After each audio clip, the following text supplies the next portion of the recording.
What's up, guys? Thank you for tuning in to the Uncommon Mindset podcast. Today, I'm joined by a very, very special guest. Today, I'm joined by Kari Pearce.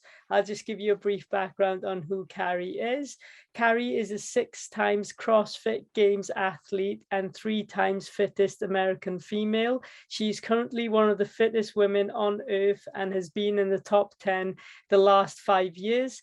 Kari represented the United States of America 2 years in a row in 2016 and 2017 at the CrossFit Invitational. In addition to being a full-time athlete, she has developed PowerAbs, which is a core program thousands of people are doing. It incorporates many of the things she learned in her 18 years of gymnastics and through her education to get people stronger and better looking midsections. What an absolute uncommon individual, and it's such an honor to have you on the podcast today, Kari. Wow, that's quite the introduction, and it's my pleasure to be on the podcast today. Oh, no worries, that's fine. Yeah, I think a great place to take this would be to take it back, Kari. Talk to me about your upbringing, because I know that you started gymnastics at a very, very young age, right? And how did like that whole process look like for you? Yeah, so when I was very young, my parents were going to put my sister in gymnastics, and they figured, well, why not put Kari? So otherwise, she would be sitting on the sidelines watching. And my sister was 5, I was 3, and it was just a good way for me to do something, like I said, with my sister. And I ended up doing it for 18 years because I fell in love with it at a young age. My parents tried to put me in other sports, and I always just wanted to go back to gymnastics. I love the constant challenge of it. And I mean, it taught me a lot that I continue to use in life now. So yeah, very, very active from a very young age. Nice, nice. When did you actually get into CrossFit then? I got into CrossFit in November of 2014. Okay, nice. And what got you actually into that? Was it like, were you always into, into the gym and things like that? Or how did that whole process look like? Yeah. So once I finished gymnastics, I was 21 years old, and I didn't want anything to do with gymnastics. I had done it for 18 years and I was basically sick of it. But I still wanted to work out. I didn't know what I wanted to do. So I talked to our strength and conditioning coach at University of Michigan, which is where I went to school. Mhm. And he told me to get involved in weightlifting because I would be good at it with my short levers.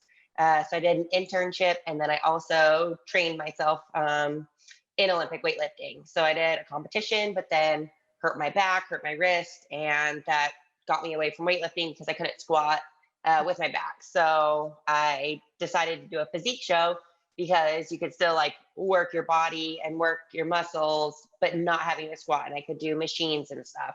Mm. So I did that. Then I didn't want to be told how to look. And then I got into powerlifting. And during all this time, one of my college teammates was a CrossFitter and went to the games multiple times on a team and kept telling me how good I would be at CrossFit. And I was just like, no, I have gymnastics. I don't want anything to do with gymnastics. I'm done. I'm over it.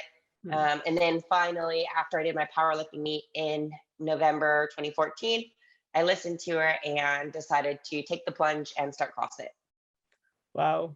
I'm glad that you took that plunge, because what a journey it's been for you, right? Yes, it certainly has. It's been amazing though. Yeah, no, for sure. You obviously touched on injuries there. I know that, injuries is a huge part of any any sports or anything like that, right? I do mixed martial arts myself, so I know what injuries is like, but have you gone through any major injuries throughout your CrossFit career at all? I actually was a lot more injured as a gymnast than I have been as a CrossFit athlete, which is great. Mm. I did have an Achilles injury that happened at the 2016 games, but I was able to continue the competition, able to compete through the injury. I wasn't as smart as I should have been rehabbing it, so it affected my 2017 season. But then after that, I was smart and let it completely heal because I kept wanting to compete at other off-season competitions instead of like actually letting myself heal. But then I was smart, like I said, after 2017 and let it get 100%. I had a little wrist injury last year. It was the first time I've ever hurt a wrist. Wrists are very stubborn. So I missed the Rogue Invitational, but luckily I was healthy enough to compete then at the games. So those were my only injuries during CrossFit, but I had back, ankles, shoulders. I had a lot of different injuries with gymnastics. Yeah, no, yeah, that's fine. When you're going through, like the CrossFit Games or anything tough in life, right? It's really interesting to me, like what goes through your mind when you're going through something like that? Because whenever I watch, like, the CrossFit Games, it looks so intense. It looks so hard. I look at this and I like, whoa, this is crazy. How do these people do this? And there must be a point, right, where you hit a wall or, you're just so exhausted. What goes through your mind, and like, how do you overcome tough situations like that? Yeah, for me, like I know I put in the work on a daily basis through training. So I know when it comes to a competition, like my coach always says, well, we've done something harder than whatever you're going to be given at a competition, because he makes us do a lot of hard workouts in training, or days of workouts in training. So he prepares us for the worst. And then, when you go to a competition, and no matter what the workout is, it's like, okay, well, I've done something harder than this. And also, like, something I heard from another athlete, and one thing like my coach likes to say as well, like, there's going to be an end point. So even if you're hurting, you're suffering, whatever, right now, it's going to be over. It's not going to last the rest of your life. So part of it, sometimes it's a challenge, like, okay, how fast can you get through this? Because, then you're going to be comfortable again soon. But like I said, training for it and then knowing that it's going to be over, I think are two main things that help me keep going. And I mean, the other athletes have to go through the same thing. So it's like when you're going through the workout and you're in pain, like you look to the left of you, you look to the right of you, and those girls are going through the same thing that you are. So you aren't in it alone. You're basically in it with everybody else. Yeah, it's interesting you say that. I've spoken to a couple of Navy SEALs and army officers and things like that, and they always say that they make their training harder than combat itself, because then when they go to combat, or when they go to, like, different missions and things like that, it's so easy for, like, it's not easy, but like it's easier than obviously the training aspect of it. So yeah, it's kind of similar in a way. It's just interesting. Yeah. I really want to talk to you about the diet aspect of, your whole career and things like that. Like, what does your diet look like? Are you constantly on a diet throughout the year? Are you like eating more calories when you're about to compete? Like, what does your diet look like? Yeah, so I like eating clean. I prefer eating clean and eating healthy. It just makes me feel better. Mm. I know there's like sometimes, like after a big competition, I'm like, okay, my body might want something that it wasn't, or that I wouldn't allow it to have, getting ready for the competition. So then I'll splurge and get whatever my body's craving after. But basically year round, I try to eat healthy. I try to, just stay in good shape. Part of that is because I'm vain and I like looking good, and feel yourself well, you're going to look good. And I mean, when I'm getting ready for a competition, like I have to make sure that I'm getting enough calories. Like when we're training for the games, your caloric intake is high just because you are burning so much, because we're doing so much running and biking and swimming and lifting and just all the things. And you know that your body's expending a lot of energy. And if I don't eat enough, like I can feel my energy levels suffer. So I work with a nutritionist that kind of like guides me throughout the year. Like right now, training's a lot lower, so I'm not eating as much. I mean, I still eat a lot for an individual, but I wouldn't say that I necessarily like follow a diet. I eat healthy and I eat clean. I don't restrict myself from certain things if I'm craving them sometimes, so I don't go out of control either. Yeah, yeah. I think that's the best way, right? Because it's the most realistic way. When you see like the people, and I'm sure you mentioned that you've done a competition. Was it like bodybuilding competition? Was it, or a physique Yeah, it was competition? physique, so similar to bodybuilding, just less muscular. Yeah, and I see like all these documentaries on like these bodybuilders and these physique people, where they have like a strict diet, right? It's like you eat 5 times or 6 times a day, and it's all like all clean, and that's not really realistic in a way, right? For, you know, just like an individual. But like you said, like not restricting yourself is definitely important as well, right? Yeah, for sure.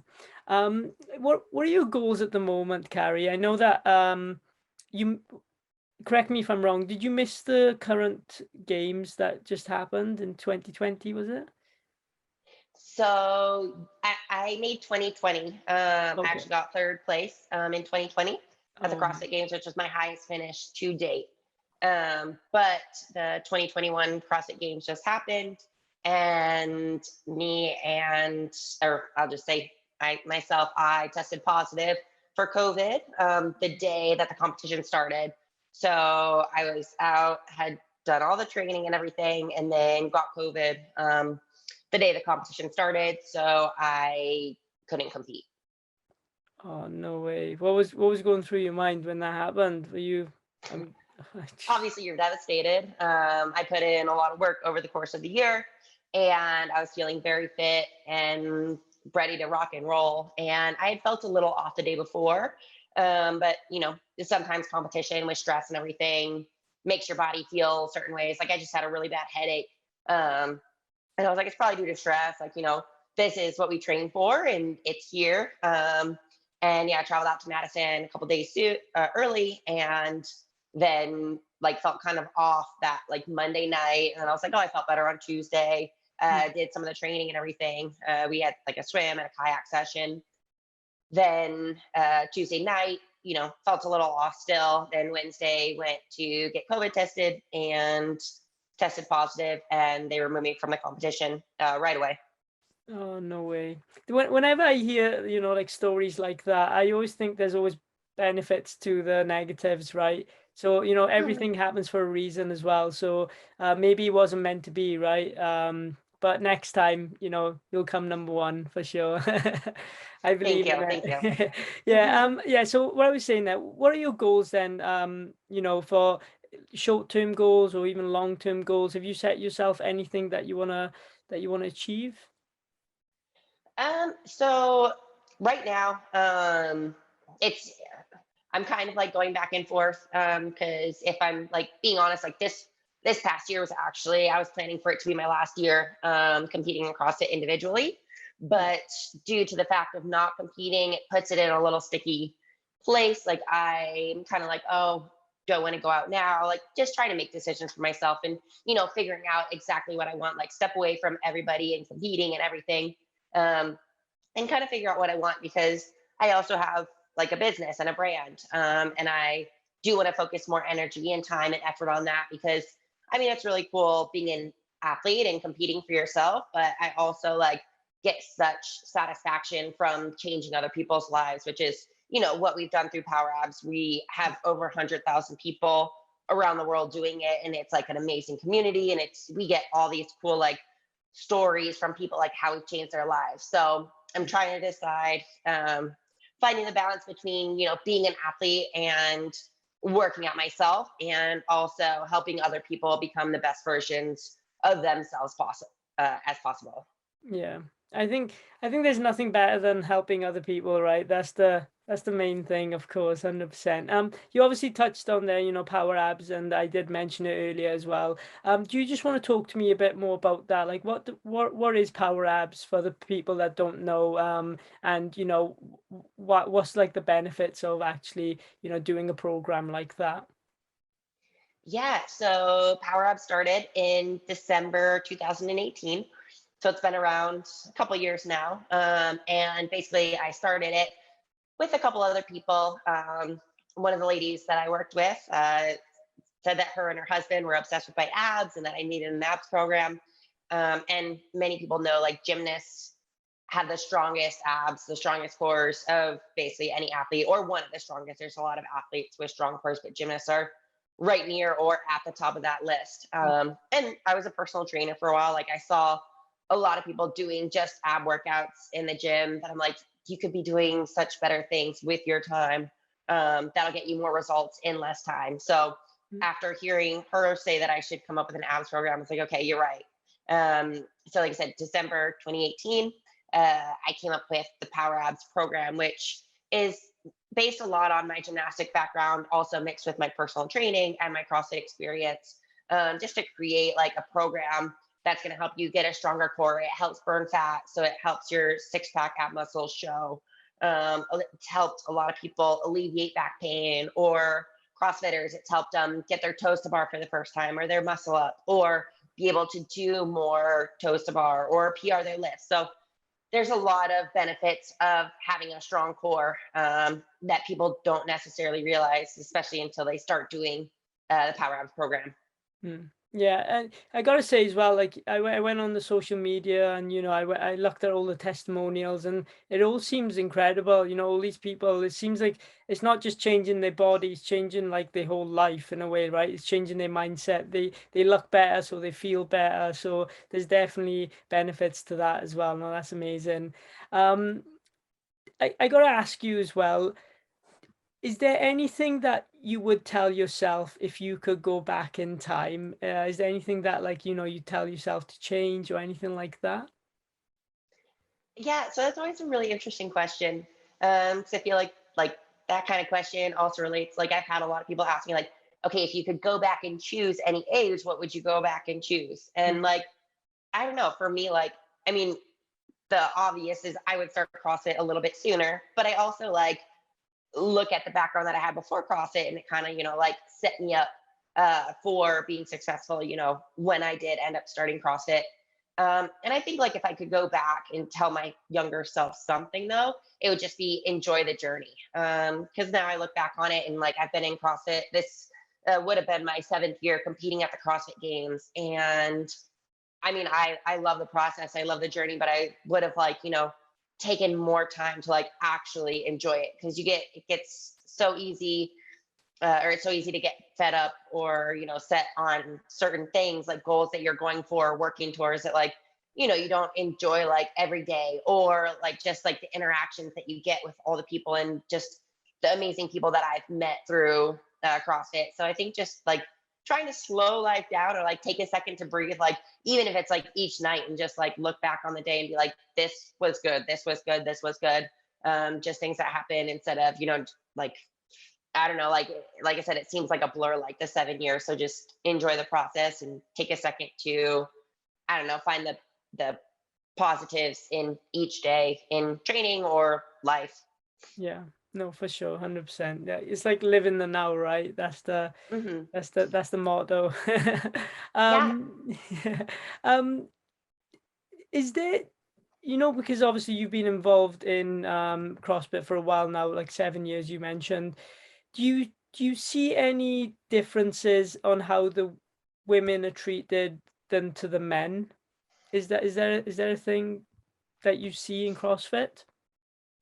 Um, I don't know. Like when I look at CrossFit, I honestly think like I think it's just because I know a lot of the women more, just because when you go to compete, like you're with the women all the time. Like I know some of the guys, Mm, but not nearly as well as I know the women. And I feel like CrossFit is a sport where the women do get treated equally, if not better, than the men.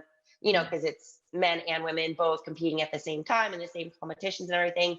And I think it's awesome, just because I feel like there are a lot of sports where, men outshine the women, mm, where I feel like in CrossFit, sometimes it's almost like the women get more publicity and more exposure than the men do. I know when I started CrossFit, just kind of something different. I know when I started CrossFit, though, it's like women shouldn't have muscles kind of thing, I think is something, that's part of our society. And I think CrossFit has been able to kind of push this thought that it is okay for women to be strong, and it is okay for women to have muscle, which is definitely something very different from what I grew up with, which I think is really, really cool, especially for all the young girls and teenagers getting involved with the sport. yeah, for sure. And if you had like a room full of teenagers now that want to do CrossFit, what would you recommend them to like start? How would you, is there anything that you tell them to, make their process more smoother into getting into CrossFit? Yeah, I mean, I would just tell them to do a variety of things, because CrossFit obviously is a mix of weightlifting, endurance, and gymnastics. And you don't necessarily need to be specialized in anything. So go out there and do a lot. I mean, I do think being involved in gymnastics with just some straight up gymnastics class is very, very beneficial, probably because it's my gymnastic background or my background. And just learning body awareness and how to move your body in space and the body weight strength, I think, is unbeatable. But also, you want to be well rounded and not just focus on the gymnastics. And also, don't be in a rush. Like it's easy to look at other people lifting more weight or doing something better or whatever, but don't be in a rush to progress your movement. Like learn the basics, master the basics, because when you get older, that's going to go a lot farther than trying to rush into doing anything. Yeah, yeah. No, it's amazing, Kari, and I really think that, like people like yourself it's incredible to like just hear your story and like the mindset that you have. I think that people like listening to this should definitely take notes from what you've said, and it's I don't know, I find it really inspirational just hearing stories like yourselves. And I can't wait to see what you do next year now for the CrossFit Games. You did mention that you wanted to stop. I hope that you don't, you're at your peak at the moment. But I know that you're doing great things outside of that anyway. You're helping other people, so there's nothing wrong there for sure. But yeah, thank you so much, Kari. I really appreciate your time. What I'll do, guys, I'll leave all of Kari's social media down below. Go and check her out. She's incredible. She's phenomenal. And yeah, no, just thank you so much. I really appreciate your time, Kari. Of course, and thank you. It was great talking to you.